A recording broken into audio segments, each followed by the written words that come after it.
हरे राम राम राम हरे हरे, हरे कृष्ण कृष्ण कृष्ण हरे हरे।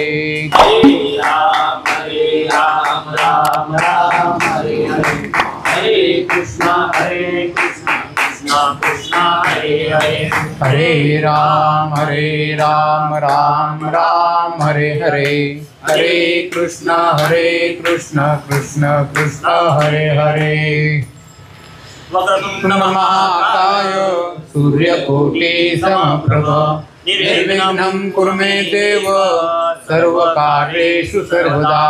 अलंकापुरी पुण्यभूमि पवित्र येथे नांदतो ज्ञान राजा सुपात्र। तयाठलिता महापुण्य राशी नमस्कार माझा श्री गुरु ज्ञानेश्वरासी। ब्रह्मानंदं परमसुखदं केवलं ज्ञानमूर्तिं तत्त्वातीतं गगनसदृशं तत्त्वमस्यादिलक्ष्यम् एकं नित्यं विमलमचलं सर्वदि साक्षिभूतं भावातीतं त्रिगुणरहितं सद्गुरुं तं नमामि। गुरुर्ब्रह्मा गुरुर्विष्णु गुरुर्देवो महेश्वरः गुरुर्साक्षात् परब्रह्म तस्मै श्री गुरवे नमः। गजानन्दकटाक्ष अड्भङ्गकालीपमचीन्द्रराज्ञा चौरङ्गी रेवानकभर्तृसंज्ञा उम्या बभूव नवनाथ सिद्धा। ओम श्री चैतन्य नवनाथ महाराज की जय। सद्गुरु साईनाथ महाराज की जय। श्री गणेशाय नमः, श्री सरस्वती नमः, श्री मार्तंड भैरवाय नमः, श्री गुरुभ्यो नमः। जय जय जगदुद्धारा जगदाश्रिता रुक्मिणी वरा दीनबंधो दया सागरा वीरा सुरवरा तू एक। तरी आयचा प्रभू समर्थ सर्वा सुरवरा प्रति दैसा मगवा।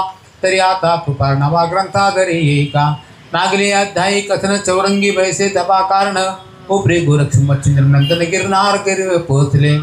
मागच्या अध्याय पहिल्यांदा ग्रंथकारांनी गणपतीला नमस्कार केला, नंतर त्यांचं जे आराध्य दैवत पंढरीश पांडुरंग त्यांना नमस्कार करतात आणि मागच्या अध्यायाची संगती सांगतात की मागच्या अध्यायामध्ये ह्या शशांक राजाचा मुलगा जो कृष्णागर त्याचे हातपाय तोडलेले होते, त्या गोरक्षनाथांना दया आली म्हणून मच्छिंद्रनाथांना सांगितलं, त्यांना मागून घेतलेलं आहे राजाकडून आणि आपल्या खांद्यावरती घेऊन ते शिवालयात आलेले.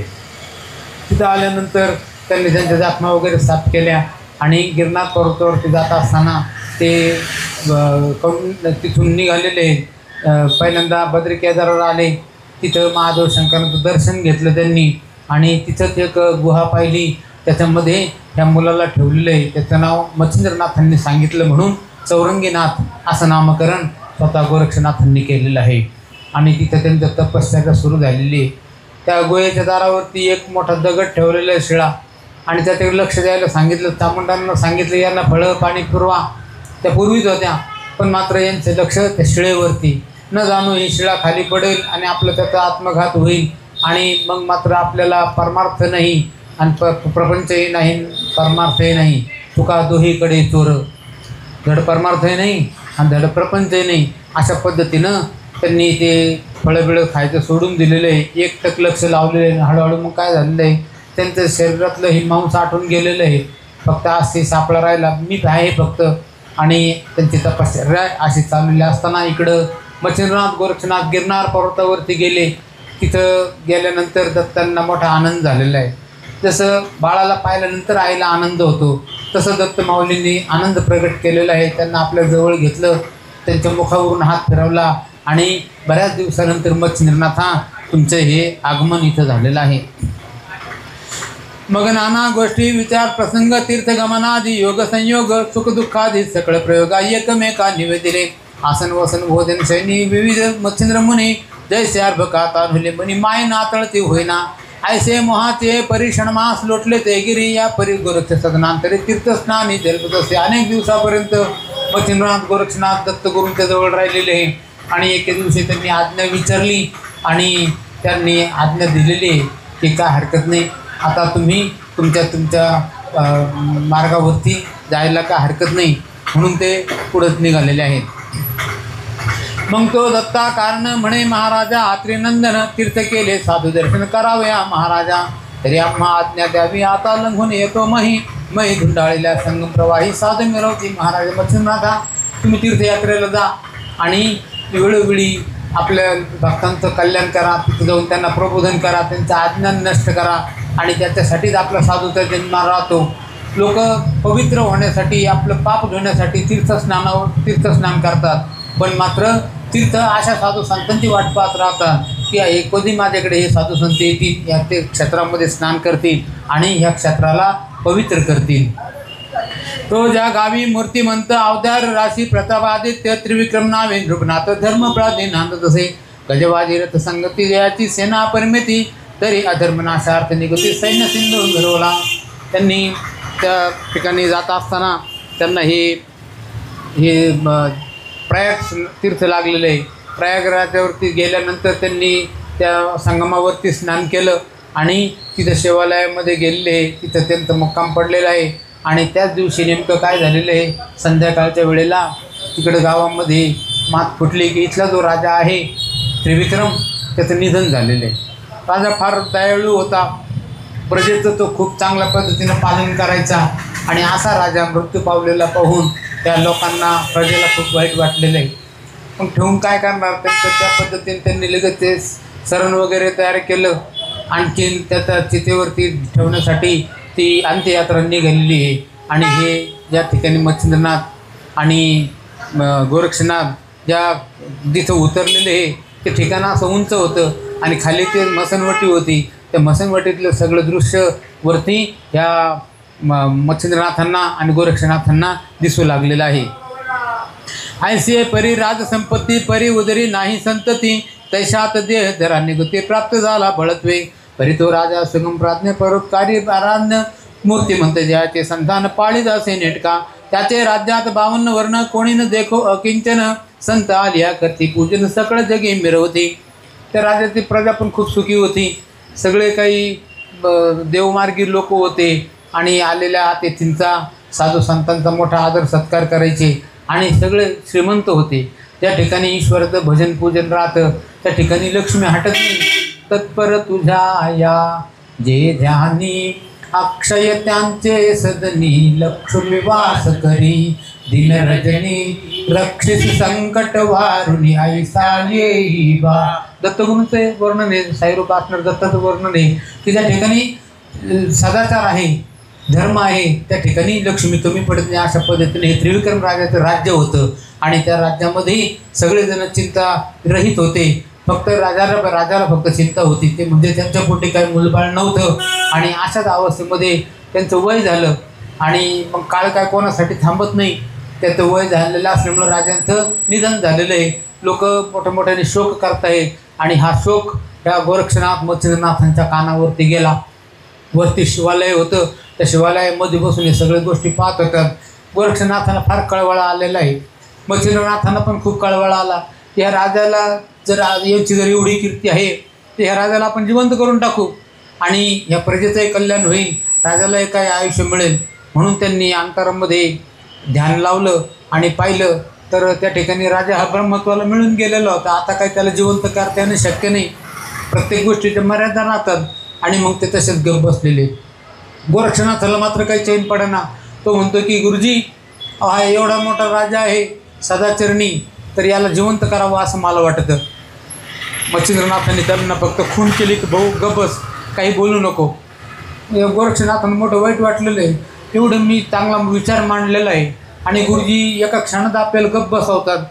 ते म्हणतात की गुरुजी तुम्ही जर मला नुसतं गप्प बसायला सांगत असतील, तुम्ही जर यांना जर जिवंत करणार नसतील तर मी त्यांना जिवंत करीन.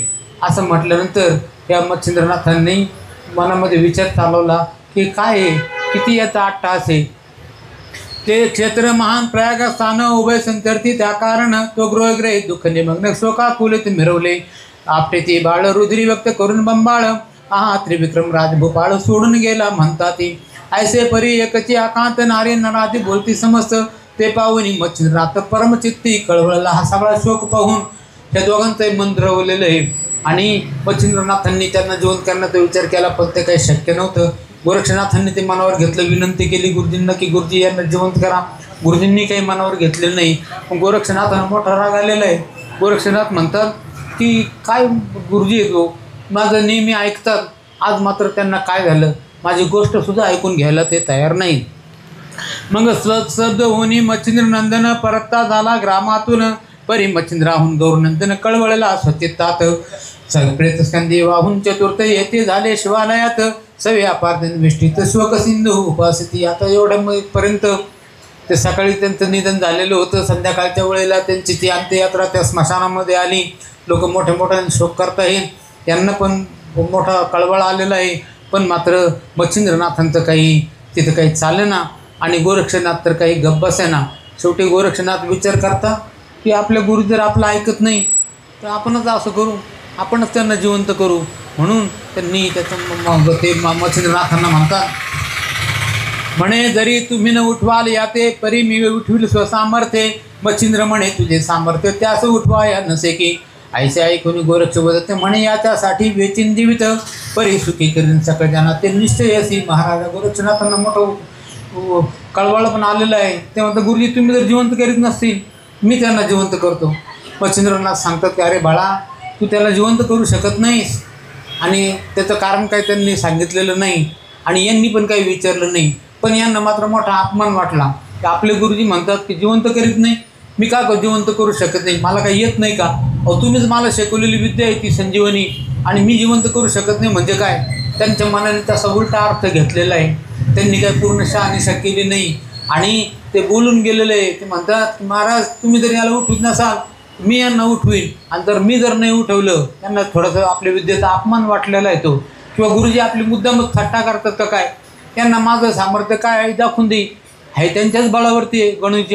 गणूच्या त्या उड्या साई बळे मागं त्यांचे गुरु भक्कम आहेत.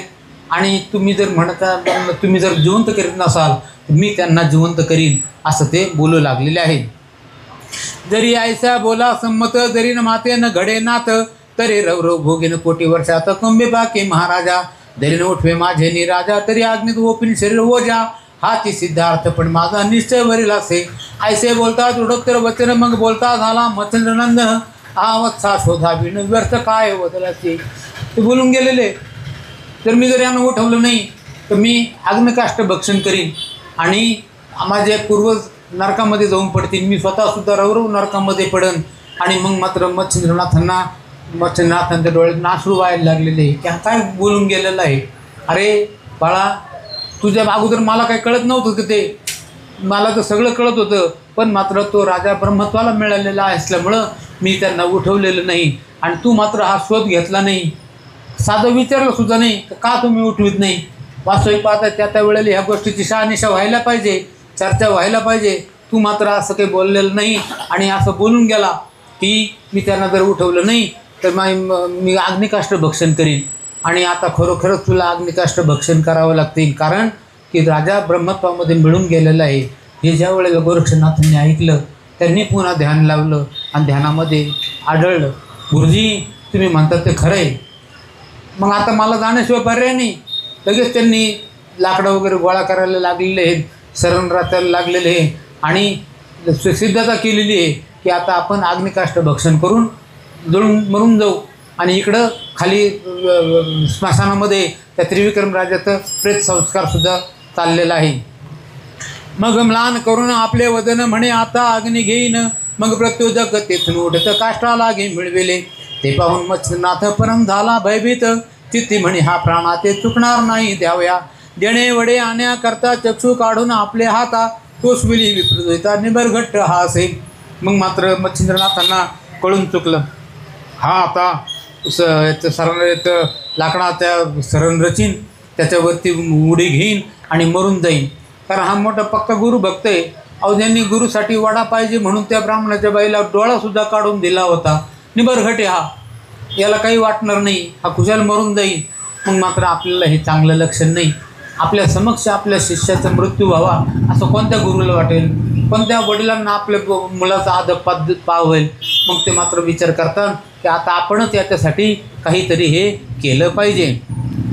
ते पाहून ऋतूने गोरक्षाते बोलता झाला प्रांजळवंत म्हणे रे बा चुकी करावे जला ते या लागी तू वदलासी दरी जनाचे उपकारास उदार झालासे प्राणास चित्ती तुझे समाधानास विचारे काय कावा मी याची देह स्थित होतो रक्षाया तुझा येत परे बा माझ्या शरीरात 12 वर्ष सांभाळ मी तुला त्याच्यासाठीच नाही म्हणत होतो पण मात्र तू काही ऐकलेलं नाही आणि तू हा थोडा आचरटपणा केलेला आहे आणि त्याचं फळ म्हणून आता तुला ही अशी वेळ आलेली आहे पण मला असं काही करून देता येणार नाही तुला आता तू बोलला ते पण चांगल्यासाठीच बोललेलं आहे तुझे हेतू चांगला आहे त्याच्यामध्ये डॉक्टर ऑपरेशन करतात शस्त्रक्रिया करतात पण मात्र त्यांचा हेतू त्या शस्त्रक्रियामध्ये रुग्णाला मारण्याचा नसतो तर त्यांचा जो कोणता जो रोग आहे तेवढाच फक्त काढून टाकायचा आणि त्या रुग्णाला कायमचं बरं करून टाकायचं हा त्यांचा उद्देश राहतो त्याप्रमाणे तुझे जे शब्द आहेत ते थोडे आचरटपणाचे आहे पण मात्र लोकांच्या हिताचे आहे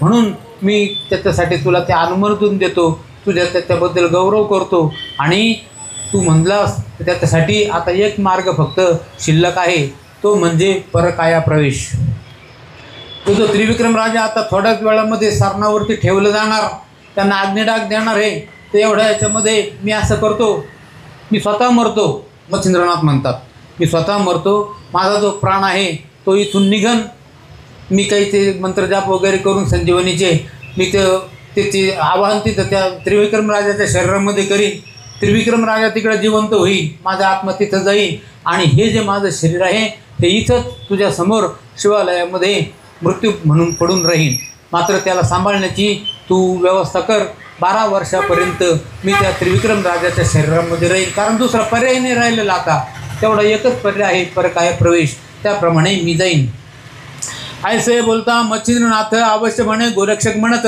मग शीघ्र सांडून शरीरात ते राजशरीर संचरले परी स्मशान वही उठून बसला राजदेही ते पाहून या लोक सर्व आनंद सरते मिरवले इकडं खाली स्मशानामध्ये ते प्रेत सोडण्यात आलेलं होतं आणि सरणावरती ठेवलेलं होतं आता आगीन डाग द्यायचा एवढ्यामध्ये त्या ठिकाणी मच्छिंद्रनाथांनी आपला आत्मा त्या शरीरामध्ये प्रविष्ट केला त्यांच्या शरीराची हालचाल व्हायला लागली आणि त्या सरणावरती त्रिविक्रम राजा उठून बसलेला आहे मग मात्र लोकांना नवल वाटलेलं आहे आणि त्यांना आनंद पण झाला आणि हे असं अचानक काय झालं म्हणून सगळ्यांनी आश्चर्य पण व्यक्त केलं आणि ज्या वेळेला ते जिवंत झालेले पाहिले त्यांनी लगेच लोकांनी त्यांना खाली उतरवून घेतलं मोठा आनंद उत्सव केलेला आहे हत्तीवरून साखर वाटलेली आता ते राजाचंच नगर होतं ते आणि जे तिथले जे भक्त होते जे प्रजाजन होते तेही मोठे उत्साही होते त्यांच्या उत्साहाला पारावार राहिला नाही आनंद झालेला सगळीकडं आणि इकडे जे मच्छिंद्रनाथ आहे ते मात्र मृत झालेले आहेत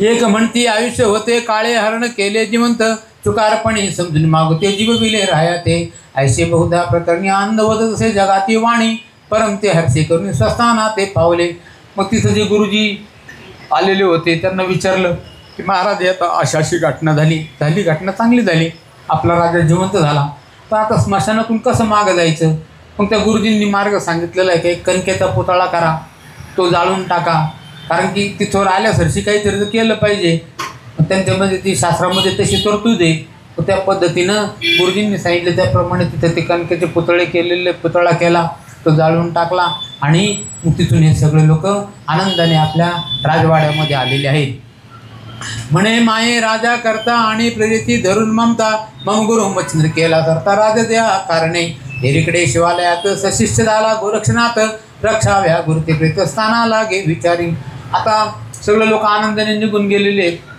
आणि इकडं मच्छिंद्रनाथांचं जे शव प्रेत पडलेलं आहे आणि गोरक्षनाथ विचार करतात की आता हे झालं चांगलं झालं पण आता हे गुरूंचं प्रेत कसं काय संरक्षण करायचं एक नवीनच समस्या गोरक्षनाथांच्या पुढे तयार झालेली आहे आणि एवढ्याच काळामध्ये त्या महादेवाची पुजारी गुरुवीण होती एक ती गुरुवीण आलेली आहे त्यांनी त्या गोसाव्यांना पाहिलं आणि त्या गोसाव्याला विचारले की महाराज तुम्ही कोण मग गोरक्षनाथांनी आपला सगळं परिचय सांगितला आणि त्याचबरोबर सांगितलं की गुरुवीणबाई हे जे माझे गुरुजी आहेत हे कविनारायणाचा अवतार मच्छिंद्रनाथ आहे हे चिरंजीव आहेत त्यांचं शरीर पडलं म्हणून तू असं समजू नको पण लोकांच्या उपकारासाठी ह्या आमच्या गुरूंनी मरण पत्करलेलं आहे आणि त्यांचा जो आत्मा आहे तो ह्या त्रिविक्रम राजाच्या शरीरामध्ये गेला आणि त्रिविक्रम राजा जिवंत झालेला आहे असं तुम्हाला का करावं लागलं?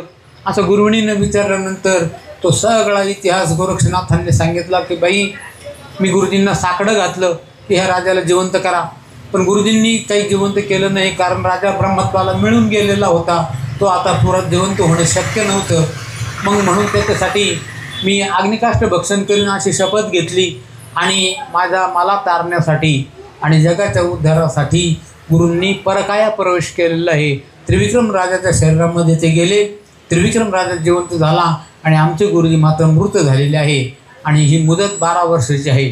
12 वर्षानंतर त्रिविक्रम राजा मरेल, त्यांच्यातला आत्मा पुन्हा या शरीरामध्ये येईल आणि पहिल्यासारखं पुन्हा सगळ्या गोष्टी घडतील. पण मात्र आता माझ्या पुढं हा प्रश्न उभा आहे, या गुरुचं रक्षण कसं करावं ह्या प्रेताचं. आणि मग त्यावेळेला ती गुरुजी म्हणते की महाराज, मी तुम्हाला एक मार्ग सांगते. ज्या वेळेला आपण थकून जातो आणि आपल्या पुढं काहीच पर्याय राहत नाही, त्यावेळेला आपण प्रश्न देवाला विचारतो, देवा काहीतरी सांगा मार्ग.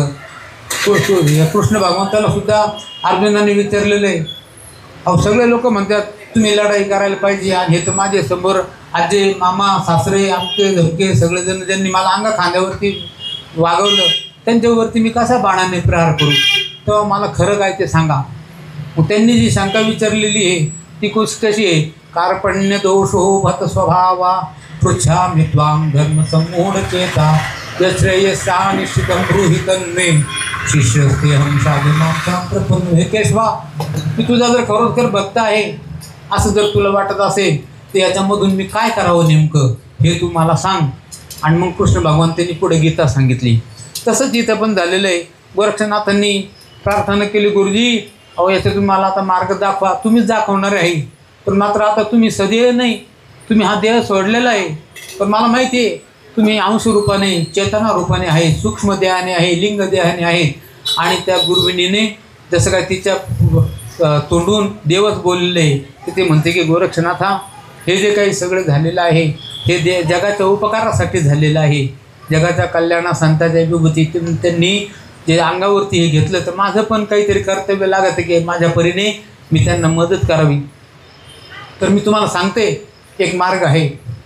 ह्या शिवालयामध्ये खाली एक मोठं भुयार आहे, त्या भुयारामध्ये तुम्ही ह्या गुरुजींचा देह ठेवून द्या आणि 12 वर्ष का तुम्ही कवरवर ठेवा. पण माझी एक शंका आहे, तुम्ही म्हणता 12 वर्ष ठेवायचं. अहो माणूस एकदा जर मृत झाला तर त्याचा देह टिकत नाही, कारण की जर कुठं जरी माणूस मृत झाला तर त्याच्या देहाला लगेच किडामुंगी लागते, संसर्ग वाढतो. संसर्ग होऊ नये म्हणून ते माणसामध्ये ठेवून सुद्धा देत नाही, त्याच्यासाठी खास शवग्रह राहतं. आणि तुम्ही म्हणता का 12 वर्ष हा देह ठेवा. असं कसं काय होईल?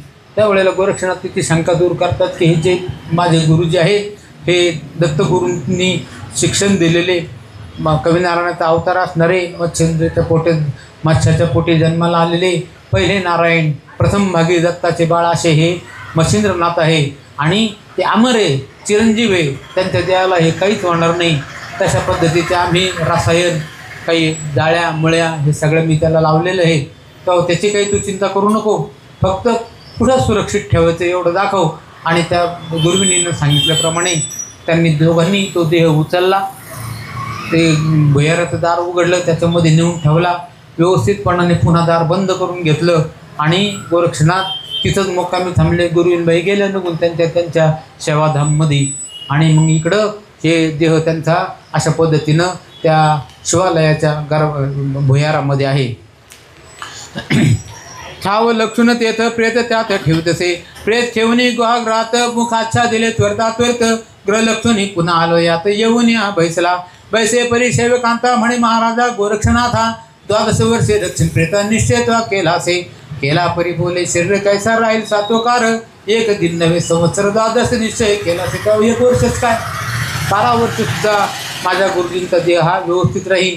आणि तू सांगितल्याप्रमाणे तू जाता हे देवासारखी आली तू, आणि म्हणून मला हा प्रश्न लवकर सुटलेला आहे. आणि माझा जो गुरुजींचा देह आहे तो आता ह्या भुयारामध्ये आपण ठेवून दिलेला आहे. परी त्रिकाळ ज्ञानी चात्रा न घे प्रज्ञे लागुनी, देवी माहितगार पूर्वीचे सज्ञ राज्यभुवनी वर्तसे, असो गेल्या अंतपुरात रेवती कांता प्रज्ञावंत, मंच की निवना आपला नाथ प्रीती आदरिला. इकडं त्रिविक्रम राजाला लोकांनी आनंदाने रथामध्ये बसवलं, तिकडे घेऊन गेले राजवाड्यामध्ये, मोठा आनंद उत्सव केलेला आहे. आणि हे पण मच्छिंद्रनाथ असून सुद्धा ते त्या त्रिविक्रम राजा तेच सगळ्या त्यांच्याप्रमाणेच आचरण करायचे. जिथल्या तिथं गोष्टी, कोणालाच काही शंका यायचं कारण नाही. रेवती राणीच्या बरोबर ते महालामध्ये सुद्धा गेलेले आहे, एका मंचकावरती झोपलेले आहेत आणि दुसऱ्या दिवशी उठून पुन्हा राज्यकारभारावरती आलेले आहेत. कुठंच काही नाही, म्हणजे हे वेगळा माणूस आहे अशी काही शंकाही कोणाला आलेली नाही. स्नान भोजन झाला उपरी राजा बैसला मंचकावरी, आणखी बैसून लहरी अनंत बलगना होत तसे परिजय कांता पुसे त्या ते तेवढे प्राथमिक प्रांजळ सांगते गुप्त प्रगटला वृत्तात उत्तरा उत्तर ते तसे. आता त्या ठिकाणी ती राणी जे काही शब्द विचारीन, प्रश्न विचारीन, त्याचं ते सगळं खरोखर तिथलं तिथं उत्तर देऊन टाकायचे आणि मग त्याच्यामुळे शंका घ्यायचं कोणाला काही कारणच नाही. अशा पद्धतीने हे त्रिविक्रम राजा आणि तिचं नाव होतं राणीचं रेवती राणी, यांचा संसार हा आनंदाने चालू झालेला आहे. व्यंगरहित बोले वचन करी कांतेचे समाधान, यावरी द्वितीय दिनी स्नान करून सभे बैसला. तेथे राजवैभवा काढणे अचूकवरते सकळ प्रकरणी मंत्री आणि सकळ जन भिन्न काय दिसेना. मंत्र्यांमध्ये सुद्धा जर राज्यकारभाराच्या वेळेला त्यांच्या ज्या काही गोष्टी चालायच्या, वेगवेगळे प्रकरणे त्यांच्या पुढे न्यायासाठी यायचे. त्याचप्रमाणे काही विकासाचे मुद्दे असतील, काही अडीअडचणीचे मुद्दे असतील, तेही तो व्यवस्थितपणे सोडवायचा. अशा पद्धतीनं हे मच्छिंद्रनाथ त्रिविक्रम राजाच्या देहामध्ये असून त्रिविक्रम राजासारखेच व्यवहार करू लागले, कोणालाच काही शंका नाही. आता इकडं काय झालेलं आहे, गोरक्षनाथांनी ते त्यांचं जे शव आहे ते त्यामध्ये ठेवून दिलं भुयारामध्ये आणि सकाळी उठल्यानंतर आवरलं सावरलं, पुन्हा महादेवाचं दर्शन घेतलं, पूजा अर्चा केली आणि बसून राहिलेले. तर त्रिविक्रम राजाचा दररोजचा नेम होता, दररोज सकाळी उठल्यानंतर आवरायचं सावरायचं आणि पहिलं महादेवाच्या दर्शनाला जायचं. दर्शन घेतल्यानंतर मग राजदरबारामध्ये यायचं आणि मग दुसऱ्या दिवशी सकाळीच मग तिकडे जाणं व्हायचं. अशा पद्धतीनं ते दुसऱ्या दिवशी उठले राजेसाहेब, आवरलं सावरलं आणि ह्या शिवालयामध्ये दर्शनाला आलेले. आल्यानंतर त्यांनी महादेवाचं दर्शन घेतलं आणि त्या गोरक्षनाथाला पाहून त्यांना आनंद झाला. पण आता ते मच्छिंद्रनाथ नव्हते, आत्मा मच्छिंद्रनाथांचा होता पण शरीर हे त्रिविक्रम राजाचं होतं. आणि मग त्यांनी बरबरी भाषेमध्ये त्या गोरक्षाला विचारलेलं आहे, अरे माझं शरीर कुठं आहे? त्यावेळेला गोरक्षनाथ सांगतात बरबरी भाषेतून, ही भाषा काही दुसऱ्याला कळत नाही. त्यांच्याबरोबर जे मंत्री संत्री सेवक होते ते विचार करतात की हे काय बोलू राहिलेले, पण जाऊ द्या असेल काही त्यांचं म्हणून त्यांनी दुर्लक्ष केलेलं आहे. आणि मग त्यांनी विचारल्यानंतर गोरक्षनाथांनी सांगितलं की गुरुजी अजिबात काळजी करू नका, तुमचं ते शरीर आम्ही खाली इथं गर्भगृहामध्ये ठेवून दिलेलं आहे. तिथली गुरुवीण ती मोठी सद्भक्त आहे, महादेवाची भक्त आहे, तिनं मला सहकार्य केलं आणि हिच्या सहकार्याने मी हे शरीर इथं खाली ठेवलेलं आहे, तुम्ही काही काळजी करू नका असं म्हटल्यानंतर राजाचं समाधान झालेलं आहे. असे दररोज दर्शनाला राजेसाहेब यायचे आणि बरबरी भाषेमध्ये त्यांची चर्चा व्हायची. आणि मग असे 2-4 महिने निघून गेलेले आहे. आणि एक दिवशी गोरक्षनाथांनी विचार केला, आता आपण इथं कवर राहायचं, त्यांनी आपल्याला 12 वर्षाची मुदत दिलेली आहे, 12 वर्षापर्यंत हे राहतील तिथं, राज्य उपभोग घेतील. जसे मागं श्रीराज्यामध्ये बरेच वर्ष जाऊन राहिले होते, आताही तसेच राहतील 12 वर्ष. त्यावेळेला तरी मुदत नव्हती, आता तरी मुदत आहे समजा. पण मग ते येईपर्यंत आपण इथं राहण्यापेक्षा आपण तीर्थयात्रेला जाऊ. म्हणून एक दिवशी राजा आलेला असताना त्यांनी महादेवाला नमस्कार केला राजांनी आणि यांची गोरक्षांची चौकशी केली, कसा आहे तू वगैरे. त्यावेळेला गोरक्षनाथ म्हणतात की गुरुजी मी ठीक आहे, पण मात्र आता मी इथं कवर थांबू, मी आता जातो तीर्थयात्रेला जातो आणि बरोबर 12 वर्षांनी इथं येतो. ज्यावेळेला गुरु शुंभ राशीमध्ये येईल त्यावेळची कालगणना अशी होती, त्यावेळेला अशा तारखा वारा कालगणना अशी नव्हती, तर ते ज्योतिषवरती ते सगळं चालायचं. गुरु 13 महिने एका राशीत राहतात आणि बरोबर 12 वर्षानंतर ते आज ज्या शुंभ राशीमध्ये आहेत ते पुढच्या 12 वर्षांनी जे ह्या शुंभ राशीत येतील त्यावेळेला मी इथं पुन्हा परत येईन. मग त्या पद्धतीने हे कुंभमेळे त्या पद्धतीनं होतात. नाशिकचा जो कुंभमेळा आहे तो सिंहस्थ कुंभमेळा म्हणतात, म्हणजे सिंह राशीत गुरु ज्या वेळेला येतो त्यावेळेला नाशिकला कुंभमेळा भरतो. आणि अशा पद्धतीनं जो पूर्वी जो कुंभमेळा झाला त्याच्यानंतर आता 12 वर्ष झाल्यानंतरच तो कुंभराशीत सिंह राशीमध्ये गुरु येईल आणि त्यावेळेला तुम्ही परत या, तोपर्यंत मी तीर्थयात्रेला जातो अशी त्यांनी तोंडी परवानगी घेतली आणि त्यांनी पण परवानगी देऊन टाकलेली आहे. ते खरं आहे बा, तू तरी इथं राहून काय करणार आहे, तुला एकट्याला काही इथं करणार नाही, जा तू आणि तीर्थयात्रा करून बरोबर गुरु सिंह राशीमध्ये ज्या वेळेला येईल त्यावेळेला तू इथं ये. क्षण एक बैसवणी गोरक्षाजवळी दावीत भक्त प्रेम नव्हाळी आणि चित्ता की संशय काजळी फेडून जात स्वस्ताना. ऐशे परी वै वाटता 3 मास लोटले पंथा, या परी एके दिवशी बैसा गोरक्षक पुसे राया ते. अवश्य जाते भूक म्हणत स्वधर्मी ठेवू शरीर शरीर राहते, आता जावे स्वस्त तिथे तीर्थाटने गमावे राजाने परवानगी दिलेली जा. आणि बरोबर 12 वर्ष पुरं व्हायच्या आतमध्ये इथं या असं सांगून त्यांनी राजेसाहेब आपल्या इकडे निघून गेलेले. 3 महिन्यानंतर हे गोरक्षनाथ पण तिथून निघाले, तीर्थयात्रेला घेऊन गेलेले. इकडं ह्या रेवती राणीच्या बरोबर त्यांचा संसार चाललेला असताना ह्या मच्छिंद्रनाथांच्या आत्मा ह्या त्रिविक्रम रूपी देहामध्ये असून त्यांच्यापासून ह्या रेवती राणीला दिवस गेलेले आहे. आणि 9 महिने 9 दिवसाच्या नंतर ती राणी प्रसूत झाली. तिच्या पोटी एक मोठा गोंडस असा मुलगा जन्माला आलेला आहे. त्याचं धर्मनाथ असं नाव ठेवलं. 12व्या दिवशी त्याला पाळण्यामध्ये घातलं, खूप मोठा आनंद उत्सव केला आणि त्याचं नाव हे धर्मनाथ असं ठेवलेलं आहे. त्यासही लोटली 5 वर्षे तो एके दिवशी शिवालयात घेऊन पूजेची तपकाते राजा राणी पातली. सर्व परिचारिका पंचशेत लावण्य लतिका चपळवंत की राजाने विचारलं हरी अद्भुत रेवती सवे मिरवला. त्यांचा नेम होता की दर शिवरात्रीच्या दिवशी राजाच्या हाताने ती महापूजा व्हायची. त्या शिवालयामध्ये राजधानीचं गाव होतं ते आणि प्रयाग म्हणजे फार मोठं क्षेत्र, अनेक जुनाट क्षेत्र येते, कधीपासून नाही कधी माहिती नाही. आणि मग त्या ठिकाणी त्या शिवालयामध्ये राजा दर दिवस शिवरात्रीला यायचा. त्याप्रमाणे राजा राणी आता उद्या शिवरात्रीला तिथे येतील आणि ती मोठी पूजा होईल याची तयारी आजपासूनच चालू झालेली आहे. अनेक लोक तिथले जे सेवक, राजदरबारचे लोक, राजपुरोहित, चांदी सोन्याचे उपकरणं, पूजाचे भांडे वगैरे हे सगळे मांडून ठेवण्यात आले. दुसऱ्या दिवशी सकाळ झाली आणि राजेसाहेबांनी आवरलं सावरलं. रेवती राणी आणि हे मच्छिंद्रनाथ रूपी त्रिविक्रम राजा त्याच्यामध्ये आलेले. धर्मनाथ मुलगा 5 वर्षाचा झालेला आहे आणि त्या मुलाच्या सहित तिथं त्या पूजेला आले. पूजा चाललेली आहे आणि गुरुजी मंत्र म्हणून राहिलेले आहे आणि त्या ठिकाणी महादेवाच्या वरती अभिषेक चाललेला आहे. पुष्पदंत उवाच महिम्न पारंते परम विदुषो यज्ञ सदृशी सुधीर ब्रह्मादीनामपि ददवसन्ना स्वैगिरः अथा वाच सर्वस्वमति परिणाम वधिगणं ममापेश स्तोत्रे हरनिरपवाद परिकरः. म्हणजे त्या गंधर्वाने जी महादेवाची स्तुती केलेली आहे ती संस्कृतमध्ये ते काव्य खूप भरपूर मोठं आहे आणि हे त्याचं फक्त एक कडवं आपल्याला सांगितलं. तर तिची पूजा चालली, ती पूजा पूर्ण झाली आणि पूजा झाल्यानंतर मग ते गुरुजींनी सांगितलं की राणीसाहेब आता तुम्ही तुमचं काय मागणं असेल ते महादेवाजवळ मागा. आणि मग राजेसाहेब थोडे बाजूला झालेले आहेत आणि ही राणी महादेवाच्या पिंडीजवळ गेली आणि महादेवाची प्रार्थना आपण पाहिलं की महादेवाला ऐकू येईल एवढ्या शब्दामध्ये करायची राहते.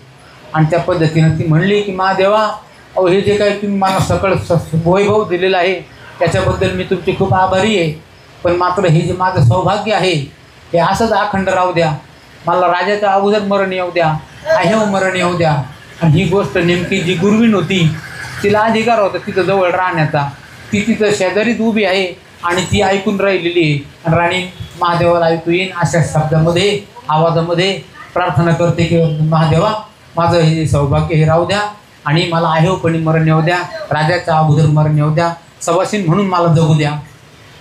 12 वर्षे सरल्या शेवटी मच्छिंद्र वर्तील शोधे रावटी आईची कथा माझी दृष्टी झाली असे जन्नी ऐसे भूल करतळ वास रेवती देत सेवकांतेच सकळ हरुणी संशय असं म्हणे वार्ता होत्या. आता तरी प्रांजळ बोलले वाणी वरचारिका बाहेर काढून म्हणे सांगेल एकांत भूमी एकांत स्थानी पै गेल्या.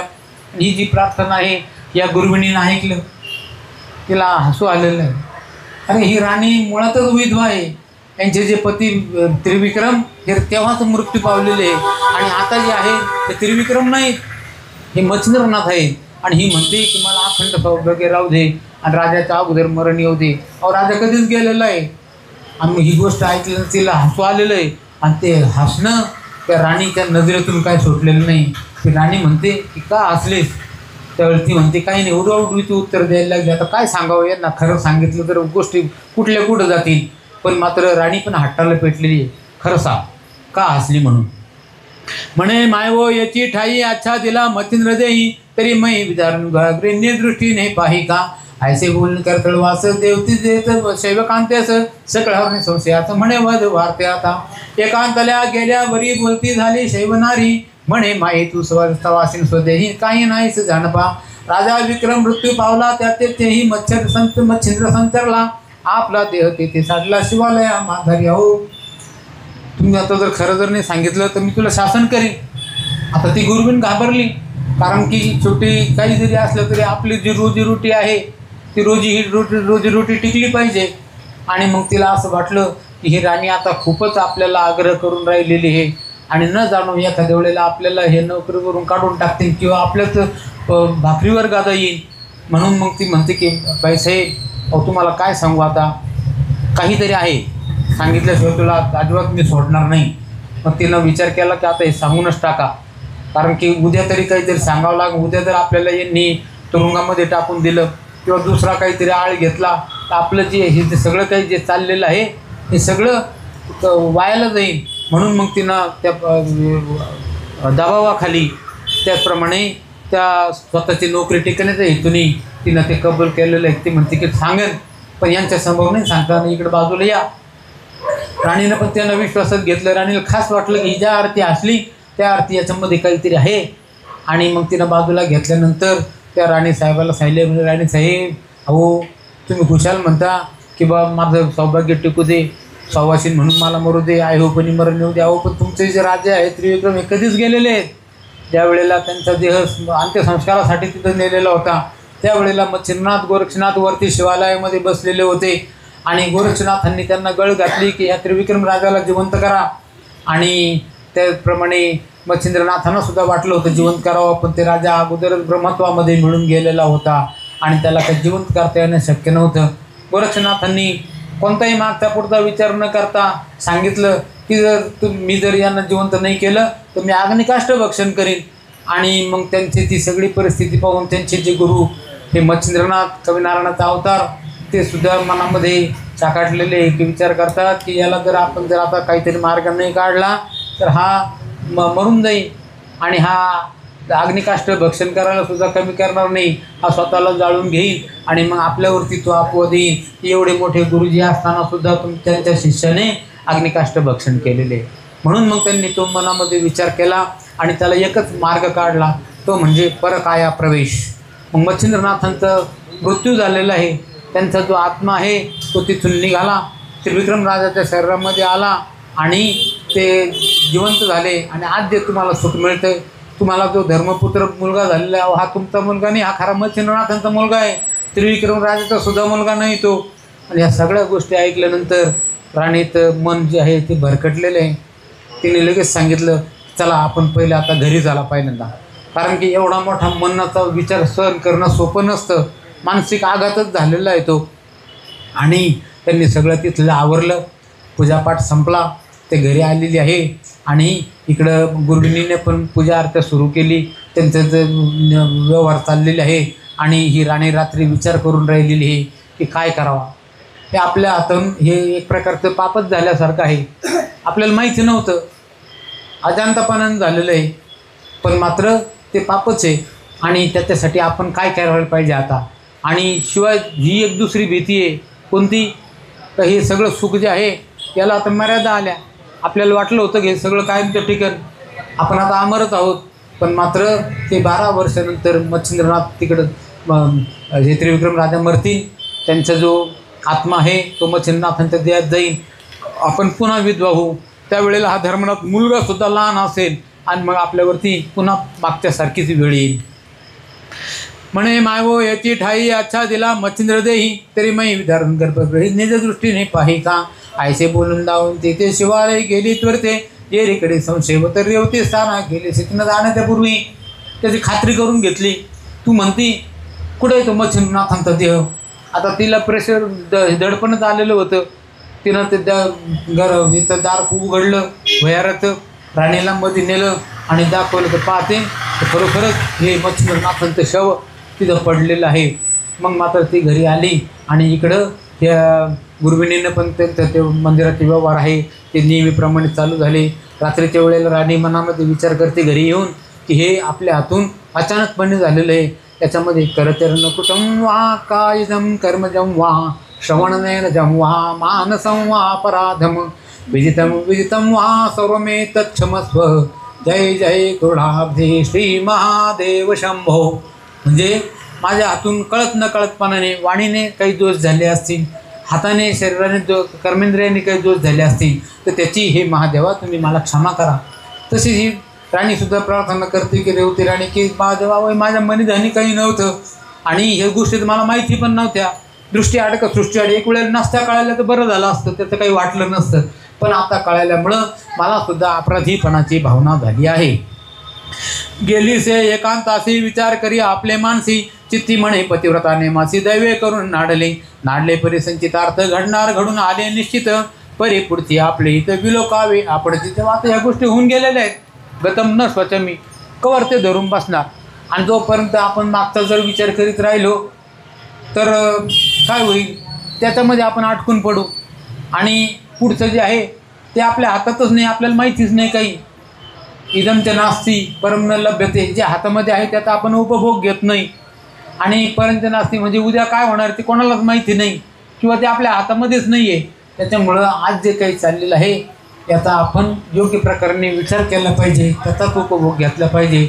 राणी हुशार होती, तिनं विचार केला की आता जाऊ द्या, जे झालं ते होऊन गेलेलं आहे, पुढं काय होईल ते काही माहिती नाही.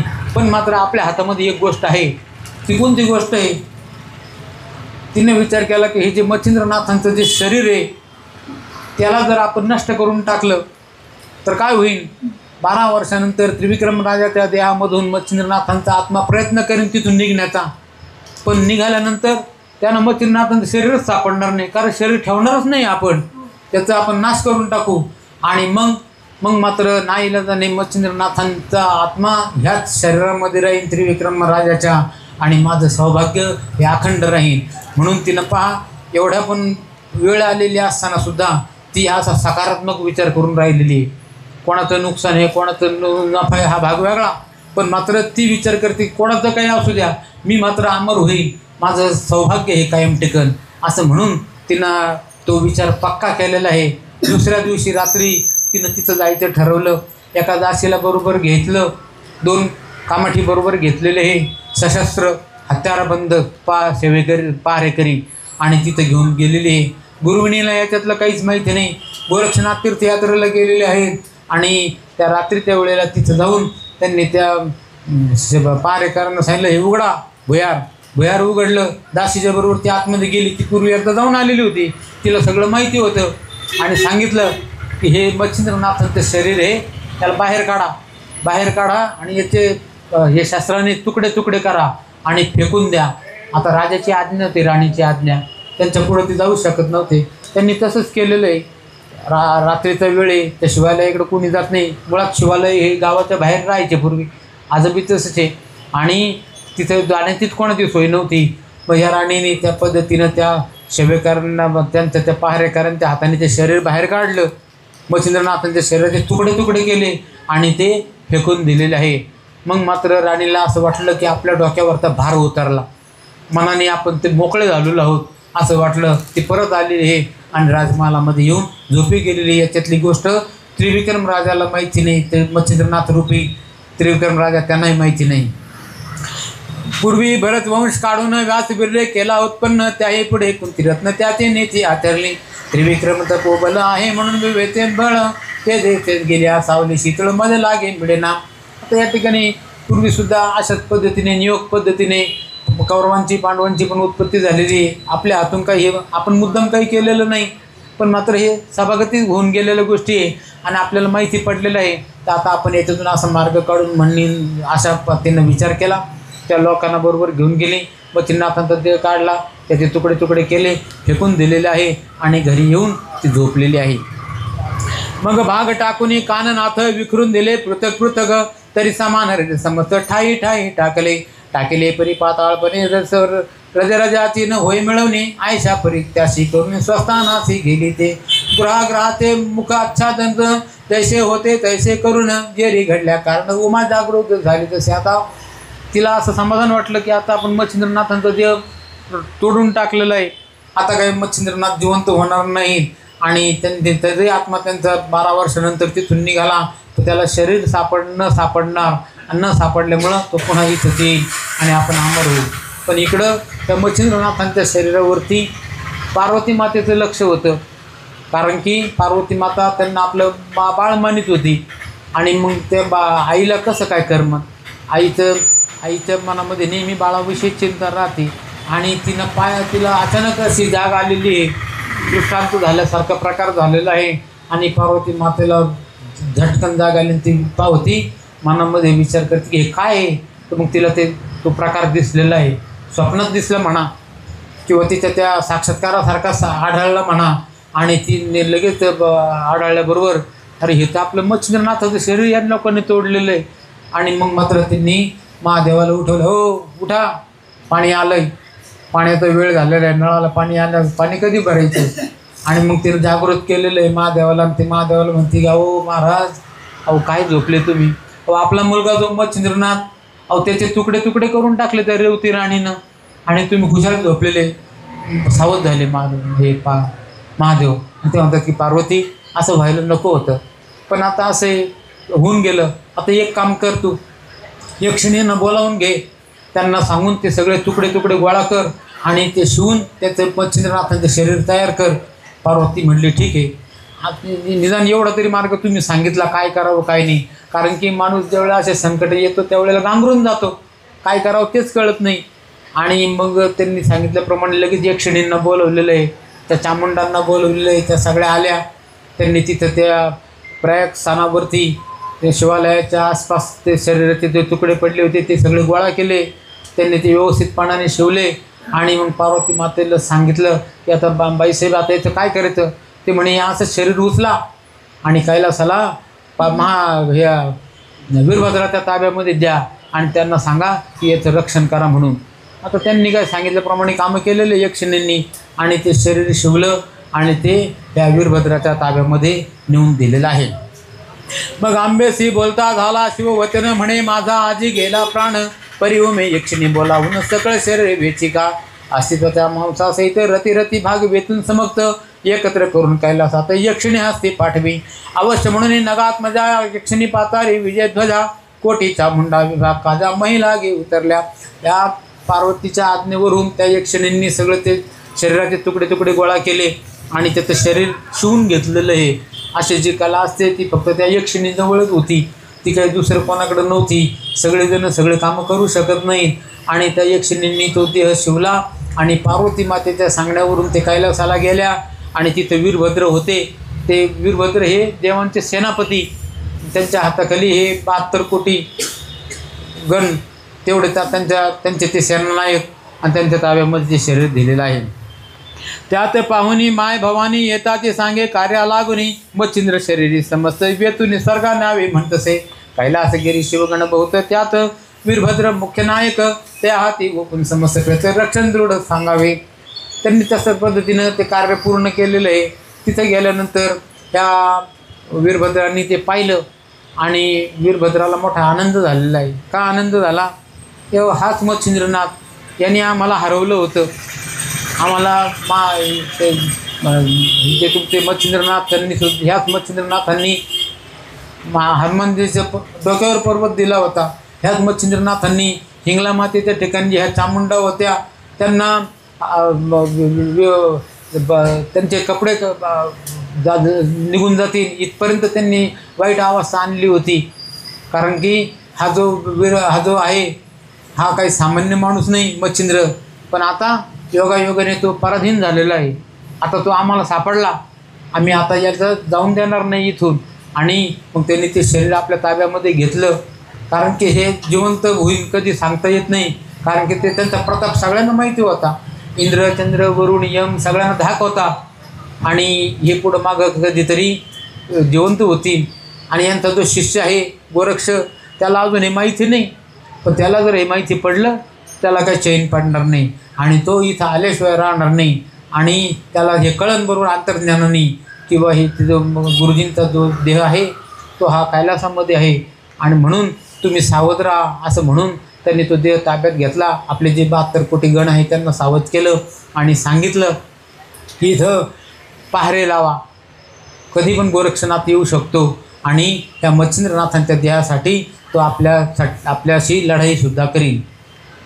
कोटी चामुंडा प्रतापवंत यक्षिणी सहित झाला स्वर्गस्थित कैलासगिरी मग जात वीरभद्रा ते निवेदिले म्हणती महाराज हर्षे करून हे महाराज शिवगणे राजेश्वर भद्रासने वृत्तांत ऐकावे आमचा तुमचा शत्रू पूर्ण अवचट पावला आहे मरण रती रती देहाचे भाग जमून आम्ही आणले महाराजा. त्या यक्षिणींनी त्यांना सांगितलं की महाराज तुमचा शत्रू तोच आमचा पण शत्रू आहे. तुमचा आमचा शत्रू हा एकच हा मच्छिंद्रनाथ आणि हा योगायोगाने आपल्या ताब्यामध्ये असा सापडलेला आहे की आज तो चलनवलन रहित आहे आणि याला आता तुमच्या ताब्यामध्ये द्यायला सांगितलेले पार्वती मातेने. त्याप्रमाणे तुम्ही आता यांना ताब्यात घ्या आणि यांचं रक्षण करा. तरी तो शत्रू म्हणशील कोण या भूमंडळा मच्छिंद्रनंदन त्याने आम्हासी नग्न करून परम लज्जेने विटंबिले अष्टभैरव पाहून धरणी विटंबिले दशा करुणे रुधिरपूर लोट नावनी विगत कळा भुरेली. पुन्हा आठवण काढायला नको अपमानाची. पण मात्र हिंगला मातेच्या दर्शनाला ज्यावेळेला हा मच्छिंद्रनाथ आला होता त्यावेळेला अष्टभैरवांनी जाऊन दिलं नाही म्हणून अष्टभैरवांना सुद्धा यांनी त्रास दिलेला आहे आणि वाताकर्षणाने त्यांचे प्राण त्यांनी बधीर केले होते. त्याचप्रमाणे आम्ही परिचारिका होतो ह्या चामुंडा म्हणतात. हिंगला मातेने आम्हाला समाचारासाठी पाठवलं तर त्यावेळेला यांनी मोहनास्त्र वापरलं आणि आम्हाला भ्रमित करून टाकलं. आमच्या देहावरती कपडे आहेत कारण याचेसुद्धा आम्हाला भान राहिलं नाही. अशी वाईट अवस्था यांनी आमची केली होती. त्याचप्रमाणे मच्छिंद्रनाथांचा अजून बराच काही प्रताप आहे. हनुमानजींच्या डोक्यावरती यांनी पर्वत दिला होता. वायुदैवत वेळेला धावले म्हणून त्या ठिकाणी मच्छिंद्रनाथ हनुमानजीचा प्राण वाचला. तेव्हा हा तो तुमचा आमचा देवांचा शत्रू आहे हा आणि ह्या शत्रू आता योगायोगाने आपल्या ताब्यात आलेला आहे. तुम्ही याला सांभाळा. आणि तुम्हा सवे घेतले कटक मौळी पर्वत जेवून देख वायुसूत करून अधिक विटंबेले महाराजा सकळ देवांचा शत्रू पूजात बरा दैवे पावला घात तरी आता प्रतापवंत दृढ तरी शरीर रक्षावे. तेव्हा हे जे काही झालेलं आहे आपल्याला त्यांच्याशी लढाई करून कधीच हा आपल्याला सापडला नसता कारण की त्यांच्याकडे जे वाताकर्षण आहे ते कोणत्याच देवदेवताकडे सुद्धा नाही आणि योगायोगाने हा आता आपल्याला सापडलेला आहे. या मच्छिंद्राचा शिष्य गोरक्ष तो परमप्रतापवंत दक्ष तो जिंकून नेईल शरीर प्रत्यक्ष तरी सावध राहावे सहज स्थितीचे दैवे करून शत्रू पावला आहे मरण आला वाचून फिडविले हर्षे करून तुम्हा आम्हा देवाते. तेव्हा सुंटी वाचून खोकला गेला. खोकला येतो म्हणून सुंट घ्यायला पाहिजे पण मात्र योगायोगाने खोकलाच बरा झाला. सुंट घ्यायची गरजच नाही. तसंच झालेलं आहे. आपल्याला त्यांच्याशी लढाई करून त्यांना जिंकावं लागलं असतं. आपण जिंकू का नाही हे काही सांगता येत नाही. बहुतेक जिंकलोच नसतो कारण की ते वाताकर्षण आपल्याकडे नाहीच आहे. पण मात्र योगायोगाने हा आता पराधीन झालेला आहे.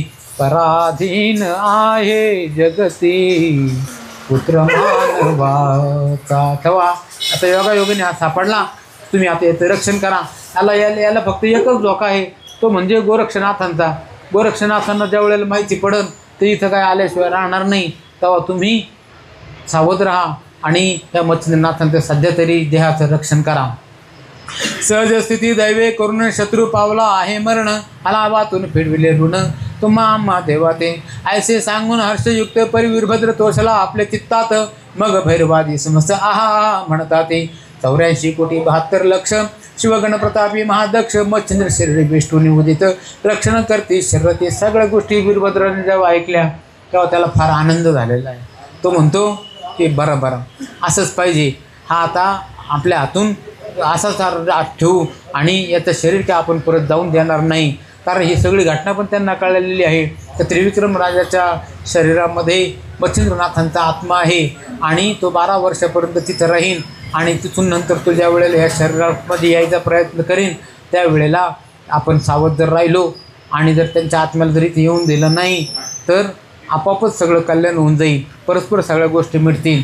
म्हणून हे 84 कोटी 72 लाख एवढे जे शिवगण होते त्या सगळ्यांना त्यांनी सूचना केलेली आहे की तुम्ही अजिबात दिरंगाई करू नका. कोणत्याही प्रकारचा बेसावध राहू नका. कोटी यक्षिणी चामुंडा सहित डंकिनी शंकिनी पातल्या समस्त अस्त्रशस्त्रादी होऊन उदित रक्षण करते शरीराचे एरीकडे त्रिविक्रम देहात प्रताप शिळजो मच्छिंद्रनाथ नित्य येऊन शिवालयात गुहाग्रह लक्षित असे परी तो ठाव जैसा तैसा दिसून येत दृष्टी भासा मग स्वस्त भोगी संपत्ती विलासा राज्यासनी भैसुन्या. इकडं गोरक्षनाथ गेलेले तीर्थयात्रेला, त्यांचं काही इकडं लक्ष नाही. ती गुरुविंद दररोज येते, पूजा करते, निघून जाते, तिलाही काही माहिती नाही. त्रिविक्रम राजा दररोज येतो, सकाळी महादेवाचं दर्शन घेतो आणि पुन्हा परत जातो. ते गुहागृहाचं दार पाहतो, हे व्यवस्थित लावलेलं आहे, त्यालाही मध्ये काय झालेलं हे माहिती नाही. अशा पद्धतीनं सगळेच जण हे भ्रमामध्ये आहेत आणि मच्छिंद्रनाथांचा देह मात्र तिथं राहिलेला नाही. परी तो ठाव जैसा तैसा दिसून येत सृष्टी भासा मग स्वस्त भोगी संपत्ती विलासा राज्यासनी भैसुन्या. परी शरीराला जो प्रयास ते माहीत नव्हते काही त्यास सदा भोगी संपत्ती विलास राजभवनात जात असे. ऐसे नित्य राजविलास लोटून गेली वर्षे द्वादश तो येरीकडे तीर्थाटना. तो गोरक्ष सावध झाला असे तेव्हा ज्या वेळेला सुसंपन्नता राहती त्यावेळेला माणसाला नवीन काही कमवावा असं सुद्धा वाटत नाही आणि मग हे त्याचाच उपभोग घेण्यामध्ये त्याचे असे दिवस हे सहज निघून जातात आणि काळ हा काही कोणासाठी थांबत नाही. अशा पद्धतीनं अनेक दिवस चाललेले गोरक्षनाथ तीर्थयात्रेत आहेत. हे त्रिविक्रम राजा आपल्या सुखभोगामध्ये आहेत आणि इकडं ही जी गुरबीण आहे तिथे आपलं ती पूजापाठ करते आणि दररोज निघून जाते. असे दिवस चाललेले आहे. अशा पद्धतीनं त्या ठिकाणी बरेच दिवस झालेले, 12 वर्ष भरत आलेले. तिकडं गोरक्षनाथांनी विचार केला की आता गुरु सिंह राशीमध्ये यायचा टाईम झाला आहे, अजून 2 महिन्यांनी गुरु महाराज या सिंह राशीत येतील, आपण त्यावेळेला त्याच्या अगोदर तिथं जायला पाहिजे. म्हणून हे गोरक्षनाथ पण तिथून निघायचा विचार करतात आणि तेही त्या ह्या मार्गाला लागलेले आहे प्रयाग क्षेत्राला. आता ते उद्या गोरक्षनाथांच्या तिथं ते येतील, प्रयाग क्षेत्राला येतील आणि तिथं मग पुढं काय घटना होईल हा जो सगळा विषय आहे तो पुढच्या अध्यायामध्ये येईल. तरी तो गोरक्ष पुढील अध्यायी काय करील तो प्रतापप्रवाही तरी श्रोते अवधान देई सिद्ध करा पुढारा. अवधान पाहून अर्थबौत कथा वदेल धुंडीसूत मालून हरिदास शरणागत दास संतांचा असे की स्वस्ती श्री भक्ती कथासार समस्त गोरष्टाव किंवागार सदा परसूत भावित कृष्णाध्याय गोडहा. श्रीकृष्णार्पणमस्तु. शुभम भवन्तु. श्रीरस्तु. श्री गणेशाय महा, श्री सरस्वती महा, श्री मार्तन भरवाय महा, श्री गुरु महा. जय जय जी जगदुद्धारा कनक वर्णाधर हरी चतुरा ऐक्यत्व कारणे हरिहरा शक्य एक तुझेची. तरी आता कृपा करून ग्रंथ सुचवी सुडाळत नाही शुभयोगी श्राव्य भाषणी स्वीकार करी महाराजा. मागले अध्यायी मच्छिंद्र नंदन त्रिविक्रम देही संचरण गोरक्ष तीर्थ स्नाना कारणे धाडेला असे मच्छिंद्रे. व्यापारी गोरक्षनाथ मही भ्रमता नाना तीर्थ तो गदा तिथी अकस्मात जेवून या पोचला. तो गोदा तटी भामा नगर तया अरण्यात गौरकुमर परम झाला तुझा तुर जठान ले कुर्ण्या. विठ्ठल विठ्ठल विठ्ठल चिंतन श्री गुरुदेव दत्त. ओम श्री चैतन्य नवनाथ महाराज की जय. साईनाथ महाराज की जय. सर्वदा योग तुझा घडावा कारणी देह माझा पडावा. उपेक्षू नको गुणवंता अनंता रघुनायका मागणे आता. ठिकाणी मनदाय माझे त्या त्या ठिकाणी निज रूप तुझे. मी ठेवितो मस्तक ज्या ठिकाणी तेथे तुझे सद्गुरूपाय दोन्ही. जय रघुवीर समर्थ कवरदे हरी विठ्ठल. श्री ज्ञानदेव तुकाराम पंढरीनाथ महाराज की जय. ज्ञानेश्वर महाराज की जय. तुकाराम महाराज की जय. रंजन आदेश.